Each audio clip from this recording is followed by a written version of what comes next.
thoughts are with the loved ones of those who have died and with those who responded to an extremely distressing event.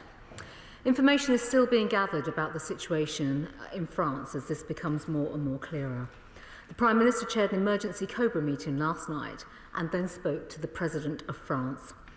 I'm glad that President Macron indicated his determination to stop the vile people smuggling gangs and, importantly, to work closely with all partners across Europe.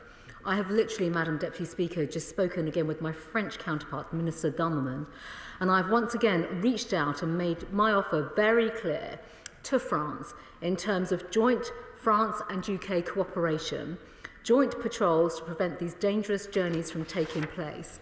I've offered to work with France to put more officers on the ground and do absolutely whatever is necessary to secure the area so that vulnerable people do not risk their lives by getting into unseaworthy boats.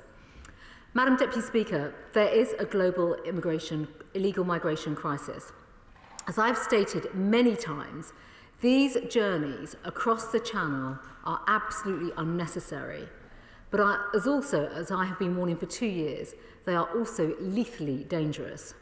What happened yesterday was a dreadful shock. It was not a surprise, but it is also a reminder of how vulnerable people are put at peril when in the hands of criminal gangs. There is also, Madam Deputy Speaker, no quick fix. This is about addressing long-term pull factors, smashing the criminal gangs that treat human beings as cargo, and tackling supply chains. This requires a coordinated international effort, and I've been in constant contact with my counterparts from France, Poland, Austria, Belgium, Italy and Greece, to name just a few. Because of the nature of the crisis and the fact that we are seeing 80 million displaced people in the world. This was, of course, Madam Deputy Speaker, a major theme of discussion at the G7 Interior Ministers back in September. We're also seeing it play out on several land borders in Europe and in the Mediterranean Sea. And given the chance, the traffickers will always find people to exploit and manipulate. Some of them do not even know that they are coming to the UK. This does mean tackling issues upstream and not waiting until people have reached EU countries. And I've always been extremely clear that I want to cooperate and am cooperating with international colleagues. The United Kingdom has given its unflinching and generous support to France to end this terrible trade in people smuggling. We are not working just to end these crossings because we don't care and we're heartless. The United Kingdom has a clear and a generous, humane approach to asylum seekers and refugees. Yes, people should come here legally and the system must be fair, but the main issue is this. Crossing the Channel in small boats is extremely dangerous. And yesterday was the moment that many of us had feared for many years. The criminals that facilitate these journeys are motivated by self-interest and profit, not by compassion. They threaten, intimidate, bully, and assault the people who get into these boats, and they have a complete, absolute disregard for human rights. They use the money they make for other heinous crimes, and we simply have to break their business model and, of course, bring them to justice. The government's new plan for immigration, which will be put into law through the Nationality Borders Bill, is a longer-term solution that will address many of these underlying factors to deterring illegal migration and addressing underlying pull factors into the UK's asylum system. It will bring in a range of measures, including the one-stop appeals process, the ability to process claims outside the country, the ability to declare inadmissibility to our asylum system and have differentiation. Those who arrive in the UK having passed through safe countries and life sentences for people smugglers. People should, Madam Deputy Speaker, claim asylum in the first safe country they reach, and nobody needs to flee France in order to be safe. However, Madam Deputy Speaker, we are not waiting until the Nationality and Borders Bill passes. We are undertaking a wide range of operational and diplomatic work. I have already approved maritime tactics, including boat turnarounds for Border Force to deploy. The government, the police, the National Crime Agency are taking action at every level to take down the people smuggling gangs. And once again, however, we cannot do it alone. We continue to work closely with the French to prevent crossings. More than 20,000 have been stopped this year, which I think all members of this House should recognise the magnitude and the scale of the illegal migration crisis that we are seeing. We have dismantled 17 organised criminal groups and secured over 400 arrests and 65 convictions. But this crisis continues, clearly demonstrating we need to do more together. This is a complicated issue and there is no simple fix. It does mean a Herculean effort, and it will be impossible without close cooperation between all international partners and agencies. I also urge colleagues to reconsider their opposition to the National Entry and Borders Bill, because it is an essential element in finding a long-term solution to what is, Madam Deputy Speaker, a long-term problem that successive governments have faced over decades. As we mourn those who have died in the most horrendous of circumstances, I hope that the whole House can come together to send a clear message that crossing the Channel in this lethal way, in a small boat, is not the way to come to our country. It is, of course, unnecessary, illegal, and desperately unsafe. I commend this statement to the House. Nick Thomas-Symonds. Thank you, Madam Deputy Speaker, and I'm grateful to the Home Secretary for her statement and for advance sight of it. Yesterday's human tragedy in the Channel was the most awful of reminders of the dangers of crossing the Channel, and that people's lives are at risk every day in these makeshift, flimsy, small boats. And it's a sobering moment for our country, for France, and for the international community. We understand that at least 27 people have died. Some reports that include 7 women and 3 children. And we do think, across the House, of those lost and their loved ones left behind. We think, too, of those who've been rescued and are receiving medical treatment, fighting for their lives. I'd also like to pay tribute to all those involved in the joint French-British search and rescue operation in the air and on the sea, people putting themselves in danger to help others. I also understand that there have been arrests in France of those suspected of this vile crime of people smuggling. I appreciate very much the difficulties and sensitivities when there's an ongoing legal case, particularly in another jurisdiction. I further appreciate it's at a very early stage, but I would be grateful if the Home Secretary could give the House an update on possible timings for the legal case and reassure the House that Britain will give all cooperation that is required by the prosecuting authorities in France. And will that full cooperation extend not only to this tragic case, but all ongoing prosecutions where we can make an intelligence contribution? Madam Deputy Speaker, I've raised on a number of occasions before the arrangements we have in place with the French authorities. And I would ask if, firstly, the Home Secretary could set out how many days a week the full existing surveillance capacity is currently operating, and what will the Home Secretary be doing urgently to increase that surveillance? Now, I pay tribute to the National Crime Agency and our frontline law enforcement officers for the work that they do, and I heard what the Home Secretary said in her statement about law enforcement cooperation. But can she also tell the House what she will do to deepen that intelligence and law enforcement cooperation with the French authorities and indeed other countries?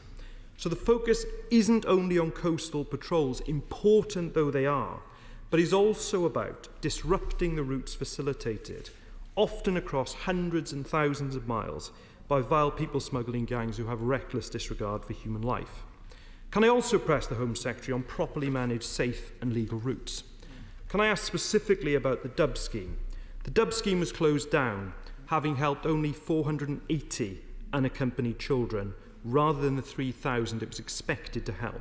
Will that scheme be urgently reinstated?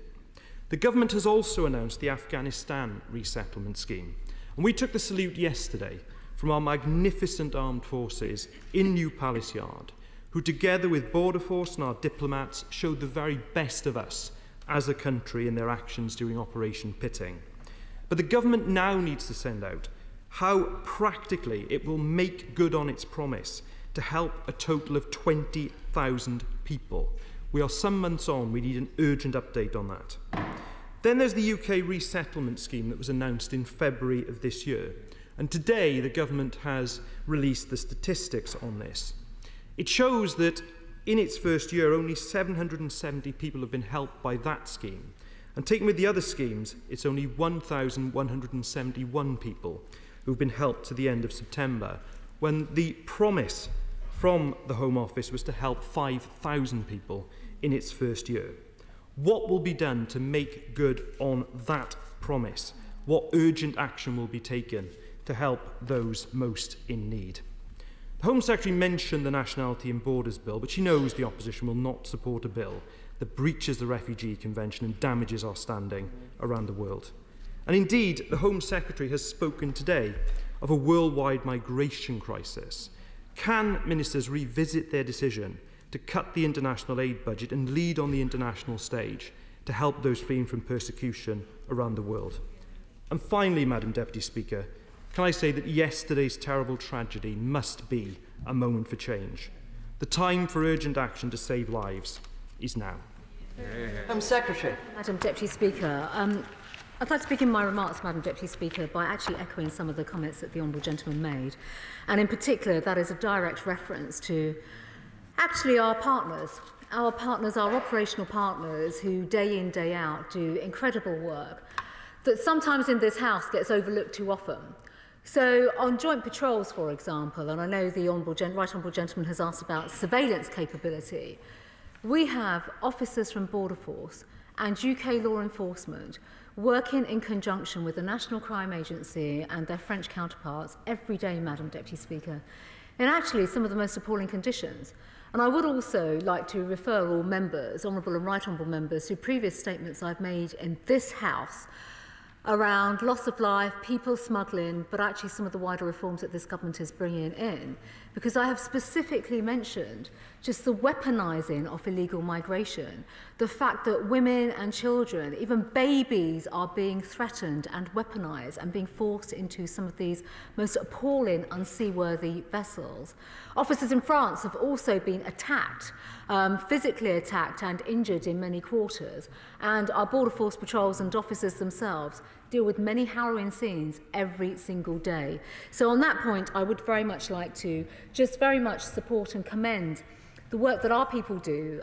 This is difficult work. And actually, if I may just come on to the Right Honourable Gentleman's other points as well, including the fact there is a global migration crisis. And this is not new. This is absolutely not new, Madam Deputy Speaker. And even in my days in my previous department in development, humanitarian crises, climate crises, they all force displacement. And we have seen many, many movements of people through the Sahel, through Libya, through the Eastern Mediterranean since 2013, 14 and 15. And this has all culminated now in much vast people movements, obviously with the Afghanistan crisis and other points as well. But specifically, on surveillance capability, and I will go through many of the points that the Right Honourable Gentleman has made, surveillance capability is stood up every day, dependent fundamentally on, for example, weather, whether or not planes can fly, drones can fly. And in fact, Madam Deputy Speaker, on Monday, when I came to the House for questions and the urgent questions, I spoke about how drones are now being used in France, whereas previously they were not being used in France because their laws did not allow it. And we also have to recognise, Madam Deputy Speaker, our laws differ to my counterparts and our French counterparts, and therefore on intelligence cooperation, their laws are different to our own laws, and also their prosecution powers differ to our own prosecution powers as well. So it is absolutely right that we continue to not just cooperate. Cooperation is what we do day in, day out, but actually how we intensify our work, how we share data, how we share intelligence, and in fact our own laws prevent some of that from happening, and we are looking at ways in which we can bolster that and strengthen that. And we have to think about what that means in terms of data sharing. But also on prosecutions. The prosecutions that have taken place are very significant, they really are. Prosecution pathways in France differ to prosecution pathways in the United Kingdom, but also how we share across different jurisdictions information about individuals that have been arrested, because of course laws are different. But also, I should just add, Madam Deputy Speaker, there are gangs that aren't just operating on the continent, in northern France or in Belgium or in Netherlands or Germany. There are gangs that operate in the United Kingdom, and that is where our resources are absolutely focused and targeted. And this isn't just about UK-France cooperation, and I've never ever said, actually, and I do want to put this on the record once again, this is not just a problem for the United Kingdom and France.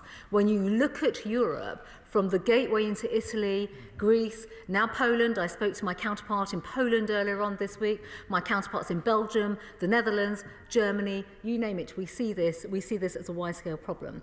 Madam Deputy Speaker, just 2 other points, if I may, or 3 other points. On resettlement. Resettlement is a fundamental pillar of the work of this government, and the right honourable gentleman has mentioned resettlement figures. I would just like to caveat much of this, though, through the pandemic. He will respect and understand that travel movements have been restricted, resettlement rights have been limited because of the pandemic, but we are committed and we are working to absolutely resettle people in the way in which we have committed to do so. And of course that links to the Afghanistan resettlement scheme. In addition to the 15,000 people, Madam Deputy Speaker, that were evacuated under Operation Pitin. And I have also publicly said that we can only resettle once we have the ability and the infrastructure to create resettlement pathways so that we don't just bring people here and let them lead an inadequate life. They need to rebuild their lives. He also mentions, the right honourable gentleman also mentions the Dove scheme. I've actually put an offer on the table, not for the first time, to the French government today on a returns agreement, but in particular looking at family reunion and children. So this is, again, an offer that I have made repeatedly to my counterpart in France. We are determined, over the weekend, we're going to be pursuing further discussions. We have to have viable agreements, and viable agreements have to reflect the type of crisis that we face on migration and the type of circumstances that we are now confronted with. Sir Ian Duncan-Smith. Deputy Speaker, can I just say to my honourable friend, it's quite clear, obviously, that this is not going to be ended at a stroke. But the reality is that even though we are not any longer part of the Dublin Convention is completely broken. And that across Europe at the moment, lots of countries are happy, as long as someone isn't staying, to see those migrants travel across their country into somebody else's jurisdiction. And that has led to the problem that we face now with those selecting to come to the UK ending up in France. Can she assure us in this House today that she is putting the greatest pressure on the French government to allow us to work with them in their territorial area, either by using patrol systems or ships, and or members of the police or armed forces, to help them and support them, that they should do that because it would help them as much as it would help us. My friend, as ever, hits the nail on the head and is absolutely right about the wider issues across EU member states. And we recognise this as well. I'll be speaking to Commissioner Johansson later on today as well. Not for the first time. I've had previous discussions with her about this. I think, number one, there is a recognition now. And it's absolutely tragic and appalling, Madam Deputy Speaker, that it takes a tragedy of this nature for momentum to be galvanised across other countries as well on this issue. And it should never take a crisis of this nature for action to come together. But my right honourable friend has specifically asked me about putting pressure, as far as I see it, not just pressure, but direct offers on the table to France about joint patrols, whether it's territorial seas or on territory itself. This has been a constant offer, it really has. I have made that offer yet again to my counterpart in the last hour. Martin Day. Thank you, Madam Deputy Speaker. This is a devastating tragedy, and our thoughts all go out to those who have lost their lives together with their friends and their families. I'm grateful for advance sight of the statement, and I agree that greater cooperation to tackle the dreadful criminal people smuggling gangs is required. However, this awful event should also signal a massive shift in approach to provision of safe legal routes to the UK, not doubling down on criminalising those who are the victims if they get here with up to 4 years in prison. This government's refugee family reunion rules are among the most restrictive in Europe. The Dove scheme was closed, and Brexit means that the so-called Dublin family reunion applications are no longer possible. Resettlement schemes are in limbo. The Borders Bill will restrict family reunion rights even further, meaning more people will feel compelled to make dangerous journeys to join loved ones.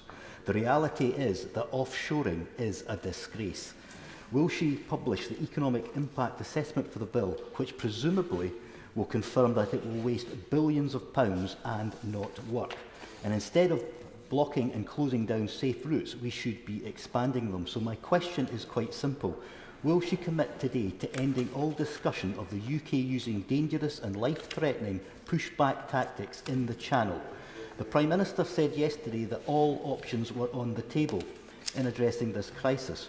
Will she confirm that this will include looking at the one measure which would make an immediate difference, allowing refugees and asylum seekers to make their initial application from outside the UK, rather than forcing people to physically travel here to begin their applications? Well, Madam Deputy Speaker, I have to say I'm very disappointed by the Honourable Gentleman's tone, comments, and his actual inability to understand the situation as to what is taking place around global illegal migration issues and challenges. First of all, I will restate to the Honourable Gentleman, if he thinks that there is a simple solution, there is no simple solution. And if he thinks settlement schemes that have existed previously are the answer, that is also not the answer. And if he has bothered to read the Nationality and Borders Bill, he should also look at the new plan for immigration. And importantly, some of the wider reforms that are required to our asylum system, so that our asylum system actually becomes fit for purpose, so that it meets the needs of people that are claiming asylum, that we have a differentiated approach to stop economic migrants masquerading as asylum seekers and elbowing women and children who need help and support out of the way, which is effectively what is happening right now.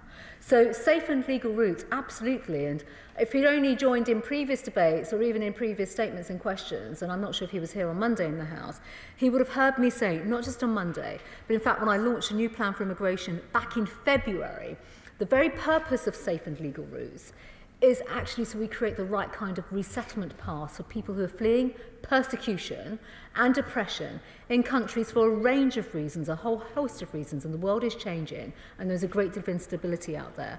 But in doing so, that will create them a legal path to make their claim from outside of the United Kingdom, so they won't have to come here. And then when they do come here, they are literally supported in the right way in terms of accommodation, resettlement, so that they can start their new life in the United Kingdom.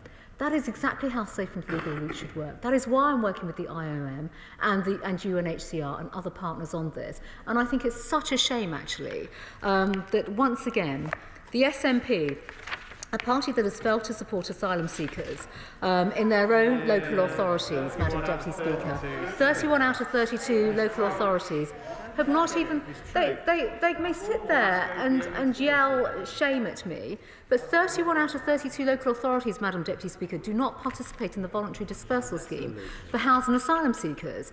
So there is an inconsistency here, if I may say so, in their approach. And I'm absolutely in agreement on the need for safe and legal routes. This government will do it properly while we recognise the type of instability and uncertainty and persecution and oppression that people that need to claim asylum and should be claiming asylum in our country are currently not getting, and we will change that. David Davis. Thank you, Madam Deputy Speaker. I think the whole House knows that my right honourable friend has strained every sinew since her first day in post to prevent the sorts of tragedies we saw in the last 24 hours. Yeah. She's also right, and my right honourable friend's right, to point to the pan-European nature of this problem. I mean, Frontex, for example, have quadrupled their expenditure on surveillance alone in the Mediterranean in the last year. And she's quite accurately pointed to her ongoing cooperation with the French as central to this. So can she tell the House what additional measures she's offered the French in order to crack down on these evil gangs and cut down this deadly trade? My right honourable friend makes some very, very important points, and my right honourable friend also mentions Frontex. The role of Frontex, actually, to see how they have actually accelerated surveillance, but even border patrols. They are even, Madam Deputy Speaker, supporting activity in the Mediterranean in terms of stopping boats entering territorial waters illegally as well. And I've seen those patrols myself. I have seen them. So it's a complete myth and fallacy to say that we shouldn't look at all options. We are, and we will continue to do so.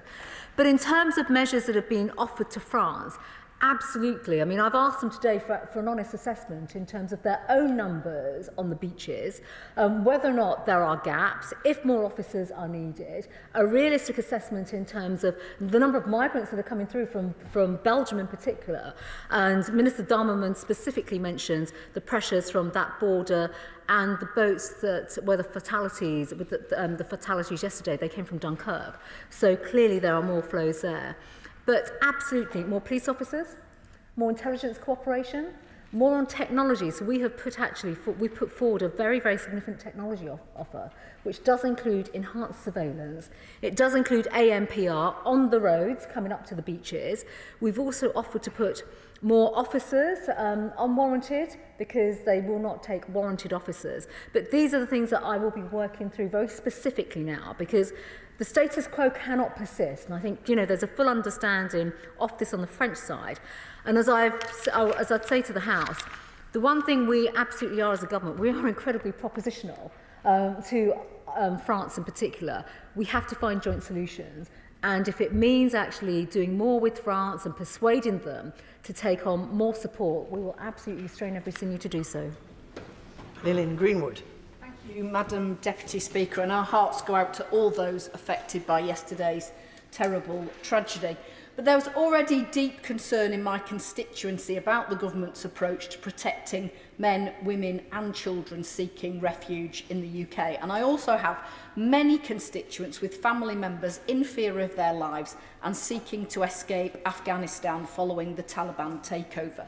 A new resettlement pathway for vulnerable Afghans was announced in August, but 3 months later, we still don't know when the Afghan Citizens Resettlement Scheme will be operational, or how those who are outside the UK will be able to access it. So please, can the Home Secretary tell us today? Well, the Honourable Lady makes very important points about the Afghan resettlement scheme, and it was announced in August at a time of great crisis, obviously with Pitting actually taking place at the time. My honourable friend, the Minister for the Afghan resettlement scheme, will be updating colleagues in due course on this. I would, however, Madam Deputy Speaker, like to just emphasise to colleagues, though, with Operation Pitting, we evacuated 15,000 people. We are still in the process of trying to resettle them. And in terms of resettling more people for Afghanistan, and I know the cases are coming through, and across government, it's FCDO and MOD with the Arup cases. There are still Arup cases that are being followed through with the MOD. We are trying to make sure that we can, again, bring people forward. When we bring people forward, that we can get them settled, rather than what we have seen, sadly, and we're very, very upfront about this as well, being put into hotels, inadequate accommodation, and we need them in the community. Sir Edward Lee. What an appalling and entirely foreseeable tragedy. Will the Home Secretary agree with me that we cannot wait on her excellent bill? We cannot wait on the French cooperating with us and taking these poor people back, as they should. We have to act now in a national emergency to save lives. There are only 2 countries in the world who have solved this problem. Australia, which has an offshore processing centre, and Greece that does pushback. We have to be tough. We have to face down the human rights lawyers. If governments are weak, people die. Deputy Speaker, well, just in response to my right honourable friend's colleagues, I echo his frustration fully.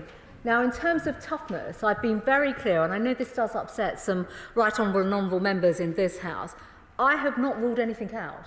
And I put every option on the table, not just with France, by the way, but with other counterparts. Greece, in terms of pushbacks, they actually have special forces, they use their military, they use the Hellenic Coast Guard, and they use Frontex as well, just for the record for this House. As I said, I've seen that. They also have a programme of reception centres, which my right honourable friend will know and is aware of. That is part of the plan for the new plan for immigration as well, in terms of how we have differentiation, how we deal with the reform of the asylum system, and casework progressing as well. The fact of the matter is, there is no one silver bullet solution to this, and I know he understands this, and I know my colleagues do as well. That is why the new plan for immigration is important, and the Nationality and Borders Bill. All colleagues will hear shortly in terms of the bill coming back to report stage in this House and the next stages with that bill. That bill is an important piece of legislation, Madam Deputy Speaker, because it will set the direction of travel, and importantly, it will give the government more powers to actually be much, much firmer, and it will end many of the pull factors that have existed for too long and actually have helped to facilitate and encourage illegal migration. Jeremy Corbyn. Thank you, Madam Deputy Speaker. Does the Home Secretary accept that the only way in which people traffickers and gangs can operate is because of the absolute desperation of people across Europe and indeed across the world? And instead of concentrating on more frontiers, more barbed wire, more surveillance and so on, not just in this country, but all across Europe, what we should be doing is looking at the causes of asylum in the first place, the environmental disasters, the wars, the abuse of human rights, the poverty, and what are we doing to ensure that the European Convention and the UN conventions are actually adhered to and upheld? Those asylum seekers are desperate people trying to survive in this world. Pushing them back is not a solution. It is brutality that will go down in history as the brutal treatment of desperate people at a desperate time. Yeah.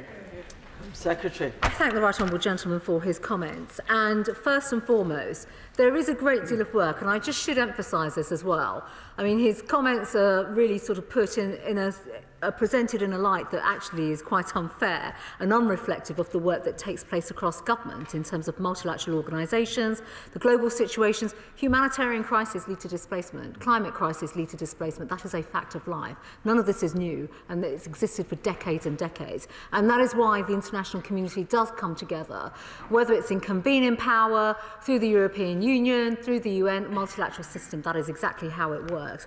But the reality is as well, Madam Deputy Speaker, it is not the case that everyone that has come to this country illegally, whether it's in the back of lorries or small boats historically, are asylum seekers. Well, when they have their rights exhausted and then we try to remove them, there are many, many barriers to removal, and that is effectively what the Nationality and Borders Bill will address. And I appreciate the Honourable Gentleman in the corner doesn't want to support the bill. But at the same time, migrants are not just in the hands of people smugglers. They are travelling through safe countries where there are functioning asylum seekers in these safe countries where they could claim asylum. And of course, that also is something that all international partners should be supporting and working to achieve. Dr. Julian Lewis. Thank you, Madam Deputy Speaker. Didn't the Honourable Lady opposite put her finger on the problem when she referred to Afghanistan, where there are many legitimate asylum seekers who deserve to come here? And isn't the problem that if you have the fairest asylum-seeking system in the world, a queue will form, and there will always be some people who are not prepared to queue but want to jump to the head of the queue? And therefore, isn't the only way to deter that to show not that they won't get across the channel, not that getting across the channel is terribly dangerous, but that if they do get across the channel and they have jumped the queue, they will be returned to another country? How can she secure that? Well, Madam Deputy Speaker, I think I've spoken in this House a few times now about returns agreements and the difficulties around getting bilateral returns agreements. I state again, for the record, that I have put on the table, another offer to my French counterpart, Minister Darmanin, today, that we will discuss. I'm very happy to discuss returns agreements with him in the usual sense, but also to look at family reunions. And children, unaccompanied asylum-seeking children as well. We don't want kids. We do not want to see children and family members be in the hands of traffickers, and having these established routes and working with our partners to establish returns agreements is absolutely the right thing to do. I have stated many times before with regards to EU countries, this is a matter that sits with the Commission. It is a Commission competence. There is a great deal of frustration amongst EU member states on this issue, which is why I will continue and am continuing to pursue my discussions with the Commissioner for Home Affairs. Patrick Grady. Thank you, Madam Deputy Speaker. I hope she can confirm that there's no such thing as an illegal asylum seeker. Seeking asylum is a human right. And when she says that people should seek asylum in the first safe country that they come to, she can confirm that that's an aspect of the government's hostile environment policy and not a legal or treaty requirement in any international obligation. And on top of all of that, at what point can the UK ever be the first safe country, given that this island is surrounded by water? What are the routes by which the United Kingdom can be the first safe country in which a displaced asylum seeker arrives here? The Honourable Gentleman actually misses a fundamental point. About the asylum system and the whole issue about people who come to the country who are not actually genuine asylum seekers, who are masquerading as asylum system. We do know, we do know. And there are many, many cases. And I think also, Madam Deputy Speaker, there has to be be a recognition. This actually shows how detached the Honourable Gentleman is from the real world. We cannot have a policy where we can accommodate everyone. And to play back a bit of EU rhetoric and language back to him, the concept of burden share, which is why we actually do seek to work with our counterparts, and we do cooperate with other countries, and we do continue to work in a constructive manner around returns agreements. We do also seek to change our laws so that individuals are not constantly using the appeals process and the UK legal aid system as well to frustrate the ability of the government to remove people from our country who have no legal basis to stay in our country. I really do think the Honourable Gentleman really misses the point, and in particular, at a time when we know that there is a major global migration crisis, we have to find collective solutions to this problem and not just take the ideological approach that the gentleman is taking. Florence Ashalomi. Thank you, Madam Deputy Speaker. So yesterday was a very sad day, and I think all of us would have been moved seeing those reports. And for me, as I put my children to bed yesterday, I just thought about the conditions that that poor child went through. And we cannot allow this situation to be exploited by those pushing the anti-immigration agenda. And I welcome the Home Secretary saying that she will look at all options and that she's having those discussions in terms of operational and diplomatic to bring down those people smugglers. And I welcome her comment in that looking at safe routes. But will she please look at maybe another option in terms of providing a humanitarian visa scheme so that people don't have to get on these boats? They are seeking safety and refuge for their families. That's another option that the Home Secretary could look at. Well, Madam Deputy Speaker, there are also lots of options that we could all look at, but we need the legal frameworks to do some of this as well. And that is why I'm bringing forward the Nationalising Borders Bill. Sir John Hayes. Thank you, Madam Speaker. The tragedy in the Channel draws into sharp focus an issue about which we have no doubt of the Home Secretary's determined intentions, illustrated by a Borders Bill, which will go some way to fixing a broken asylum system, gamed by traffickers, by economic migrants and by rights lawyers. But she needs to go further. And that's why the Common Sense Group of MPs have written to her saying we need to disrupt those criminal gangs, we need offshore processing of claims, and we need to turn around boats in the Channel, as the law allows us to do. For people who voted to take back control have every right to ask the question, if you can't protect the integrity of the borders, what can you control? I thank my right honourable friend for his comments, and he will know that within the bill as well, he mentions offshoring, third country. These are all options that are under consideration, and the bill does actually, New Plan for Immigration covers those areas. He's absolutely right in terms of the principal point that he made, which is why we are determined, and we will not just stop and cease with the measures that we've already announced. We will look to augment and enhance some of the measures as well, because at the state of crisis that I think we're seeing with global migration issues right now, and the appalling loss of life and deaths that we have seen, it's incumbent upon everyone, governments and law enforcement, border controls, all the various agencies to come together to stop this awful trade in human trafficking. Andrew Mitchell.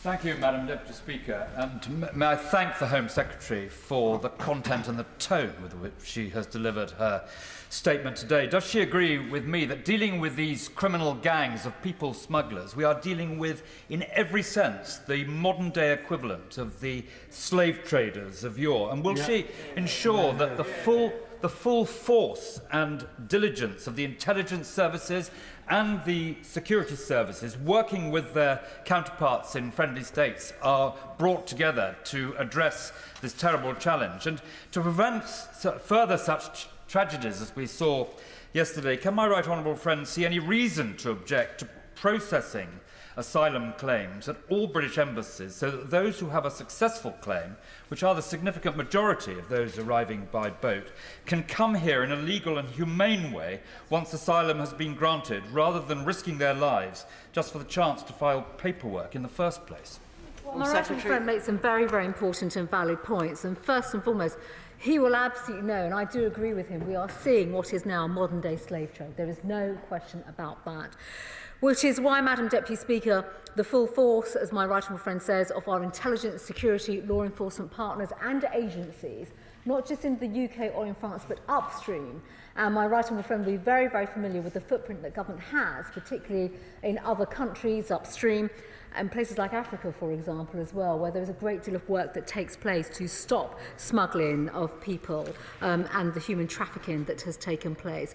And in terms of processing outside of the United Kingdom, this is very much part of the process that we are looking at now in terms of safe and legal routes, but also creating the right kind of parameters and working with many of the humanitarian aid agencies that my right honourable friend will be familiar with, who have led much of the safe and legal routes and resettlement schemes around the world.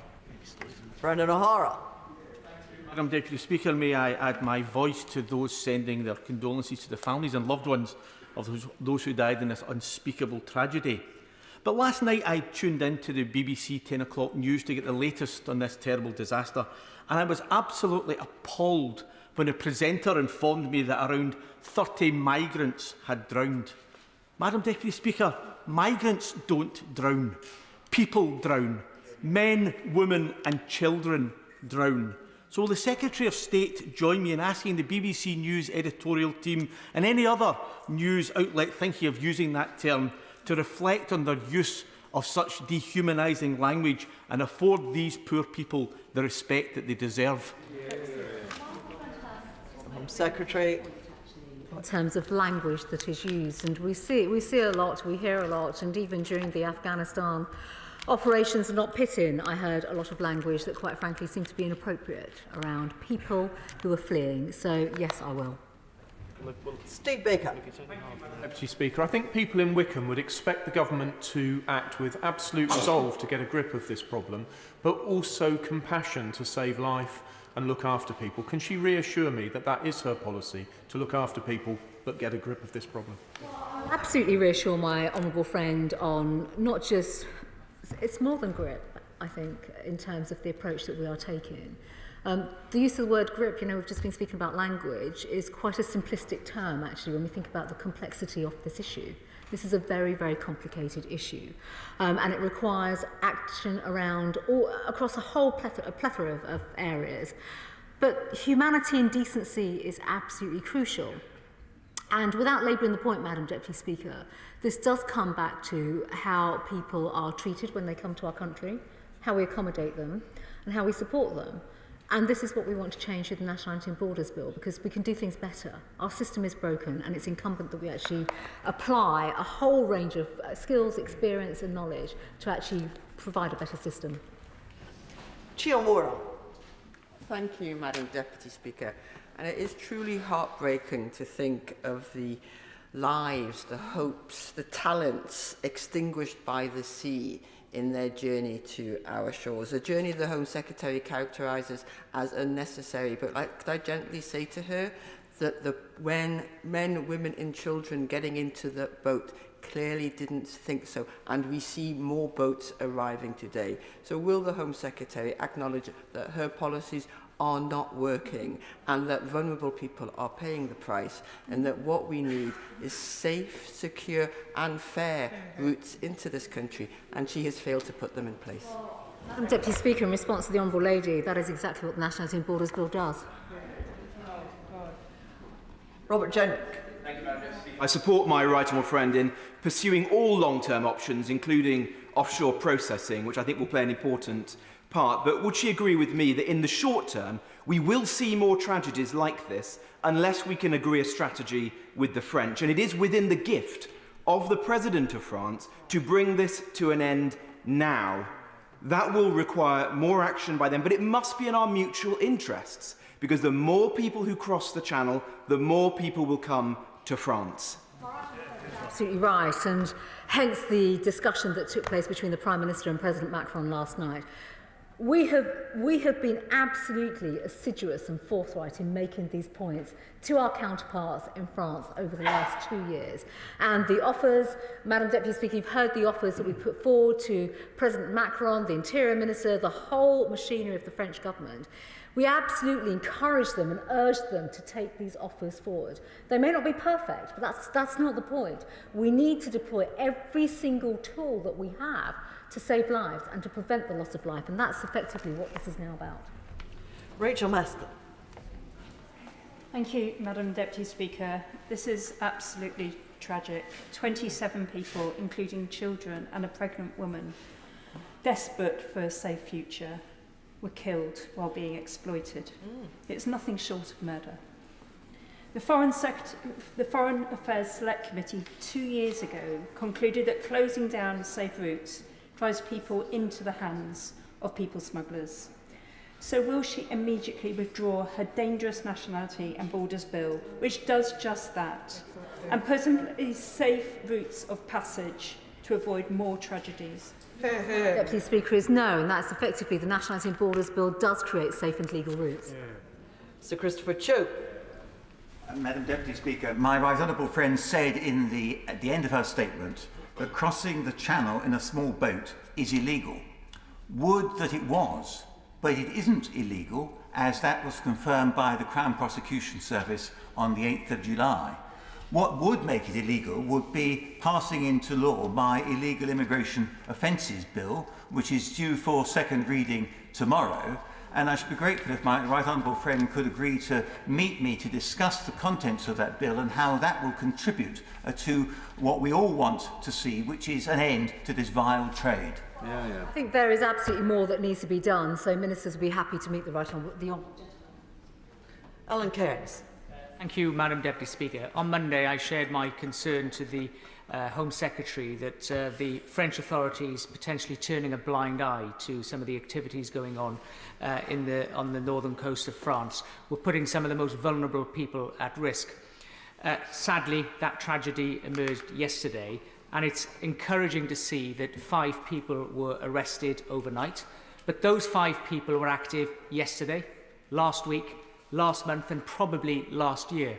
Now, I recognise the diplomacy that's required, but can I urge my right honourable friend to use every effort to bring the newfound urgency together to work across government, across authority, to ensure that all possible action is taken to combat the actions of these people smugglers? Honourable friend for his question. He is, of course, absolutely right. There is arrests have been made, and it's not for me to comment in detail in terms of the type of arrests and the type of work that's taking place. But let me assure my right honourable friend in the House, certainly for the last 2 years, the level of intelligence sharing, both in the UK and in France, and further than France as well, because we do go much further than France on intelligence sharing, has been absolutely pivotal to arrests and convictions and smashing up gangs. There has been a lot of outstanding and good work that has taken place. And I think if I remember rightly, on Monday, I might have alluded to a really big case last week where an Albanian criminal was prosecuted. So there is a lot of work that takes place. I have to say, these outcomes are not always reported as well. They're not always reported. But collectively, there have been some very, very significant arrests and prosecutions. Deirdre Brock. Thank you, Madam Deputy Speaker. And I believe COSLA has written to the Home Secretary seeking an urgent meeting regarding her recent attacks on Scottish councils and their responsibilities to asylum seekers. And I would urge her to take up that offer so she can have a few home truths about the situation relayed to her. But does she agree that now is also the time, in the face of this absolutely appalling tragedy, to stop talking about this as simply being a French or a UK issue and instead address it as an international or global issue, if you like, and that it is vital that disputes over Northern Ireland and fishing are treated entirely separately from working together to find a joint solution? Madam Deputy Speaker, I take issue with the comments from the Honourable Lady. First of all, for her information, the Immigration Minister met with COSLA on Monday and these issues were not raised and did not come up. Secondly, when it comes to the actual issue of migration, I've never said that it's a UK-France issue at all. I've always said it's a global issue. There's no point pointing to my colleagues. You were putting your question, the Honourable Lady was putting the question directly to me. I have always said and maintained that it is a global crisis. And actually, I've always been proactive in speaking to my counterparts across EU member states and other countries, and I've even hosted meetings with them as well. So I think having that context is equally as important. Diana Johnson. Deputy Speaker, this is the most awful tragedy, and I would like to add my condolences to all those who have been affected. But it's right to say, isn't it, that the Home Office has failed to get a grip of this issue for far too long.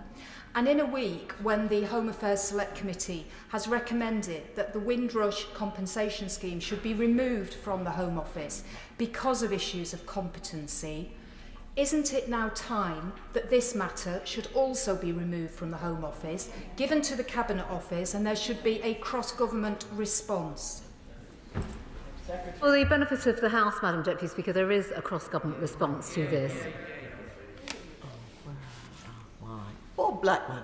Thank you, Madam Deputy Speaker. And whilst we don't know the details or nationalities of those that sadly lost their lives in the Channel yesterday, we do know that very large numbers of people who are refugees from the oppressive, brutal regime in Iran are desperately seeking to cross the Channel to come to this country. Can she look at the example that has been set by the Albanian government, who've moved satisfactorily Camp Liberty from Iran into Camp Ashraf, and is as a model of how to treat people who are refugees in the closest country possible to the Iranian border? That is somehow we can set up these sort of camps and opportunities for people fleeing from those regimes rather than them being forced to take this perilous journey. Well, my honourable friend makes what is, Madam Deputy Speaker, I think a highly, highly relevant and important point. And at times of crises, of global migration crisis, and if we think back actually not that long ago to 2014-15, our policy and approach, and internationally supported as well, was to keep people within the region. And I am referring, Madam Deputy Speaker, to the Syrian crisis, where we worked with counterparts, and we are still working with counterparts and colleagues in Jordan and neighbouring countries in the region. There was a great deal of work that took place. But the sadness of all of this is it took a migration crisis and tragedies of the loss of life for the international community to convene and coalesce and come together in that way. All I can say right now is that the British government and I are working night and day to bring partners together to recognise that no one country can solve this on their own. And that is why we need stronger cooperation across the board now so that we can address these issues together. Rosie Duffield.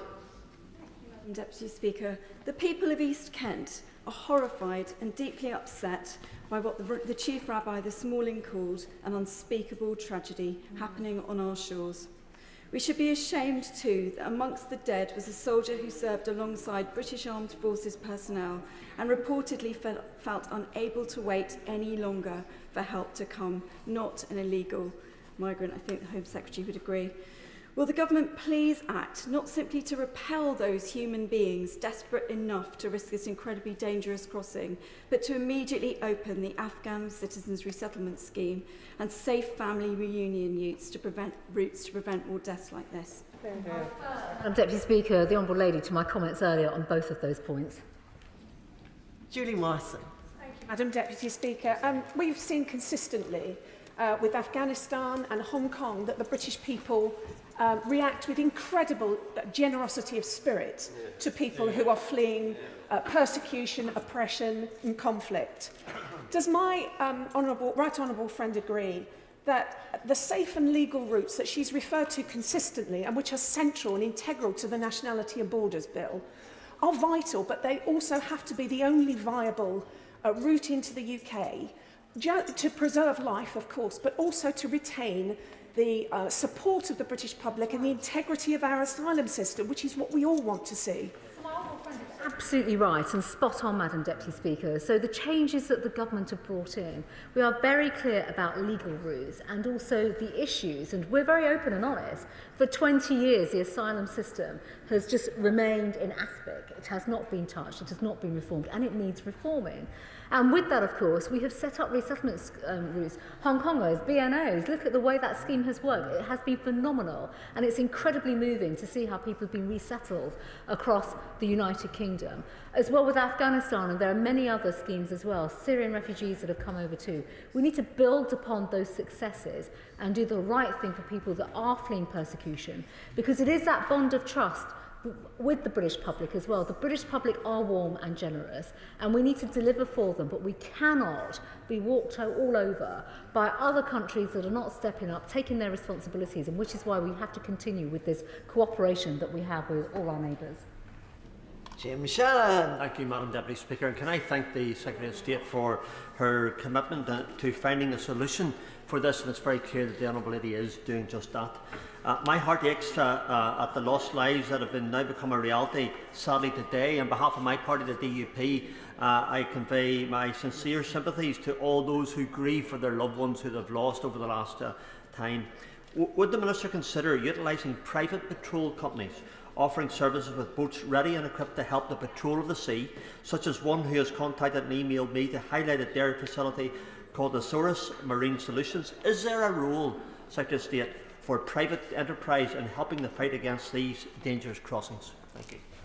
Thank you, Madam Deputy Speaker. The answer is yes, there is a role, and the Home Office has been tasked to look at private sector companies and support. And in fact, even with my French counterpart this morning, I've once again, not for the first time, put that offer on the table as well to have other contractors to join the collective efforts.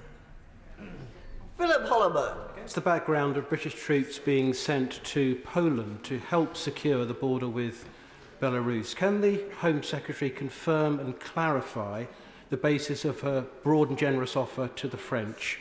Has she offered border force cutters to work close to shore off the French coast in conjunction with the French? And has she offered the deployment of British troops and UK police, if necessary, under French command, to operate on French beaches? Yes, Madam Deputy Speaker, I have. David Simmons. Thank you, Madam Deputy Speaker. May I first commend the Home Secretary on her very robust response to the SNP.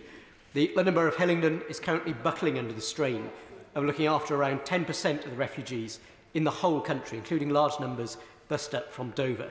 And almost none of those people have a route to Scotland. But may I ask my right honourable friend that, recognising the importance of safe and legal routes and the comments made by the French Foreign Minister about some of the pull factors in the UK, will she consider what steps could be brought forward to remove a grant of asylum from those whose claim is subsequently shown to have been bogus? Madam Deputy Speaker, thank you. First of all, I would just like to put on the record actually my thanks to the London Borough of Hillingdon and also to many other local authorities, Madam Deputy Speaker, across the country, but they are predominantly in London. London is feeling the pressure in terms of accommodation, hotels and housing.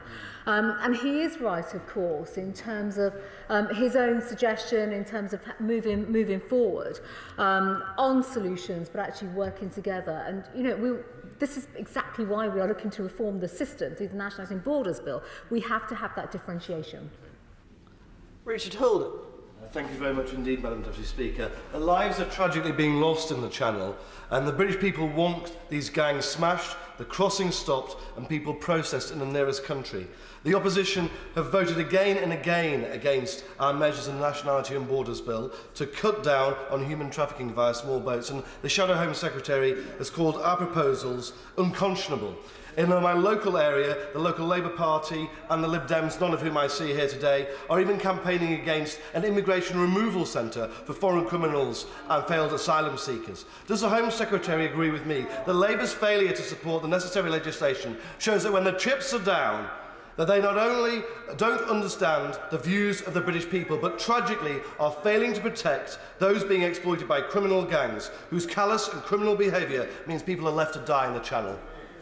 My honourable friend makes some very, very important points here, and obviously in terms of the removal centre, we have removal centres for very, very good and strong reasons, Madam Deputy Speaker. These are people with no legal rights to remain in our country, and there are reasons as to why we have to put them in removal centres to, you know, with the processes that we have to get to move them on.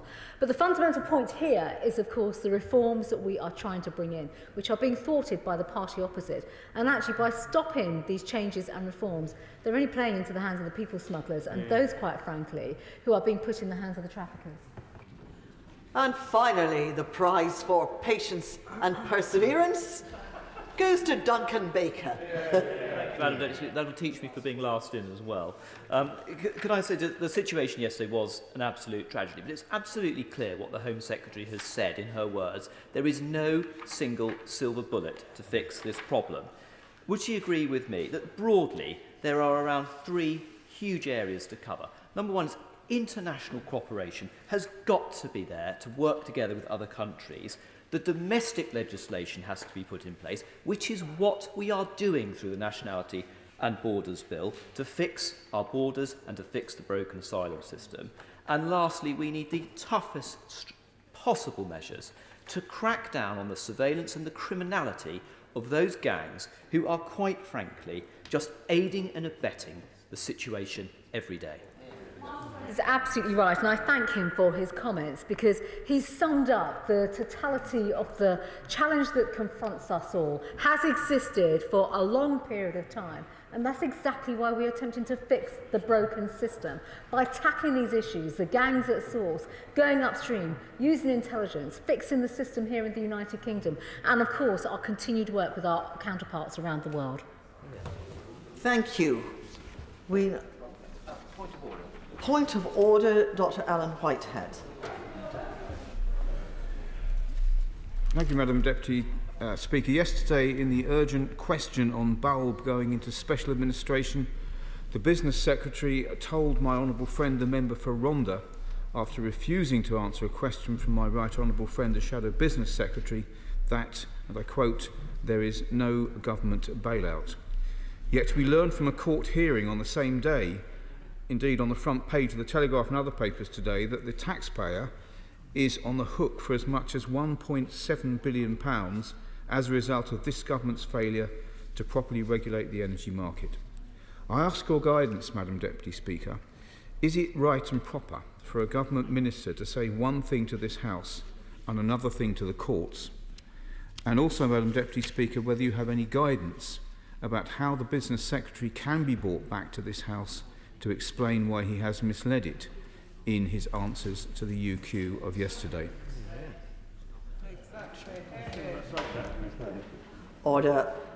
Order. Although I'm not listening to sedentary comments, I don't need to be reminded. I hope that the honourable gentleman will come back to the dispatch box and find other words for his last sentence. I'm quite sure that no right honourable member of this House could have misled it.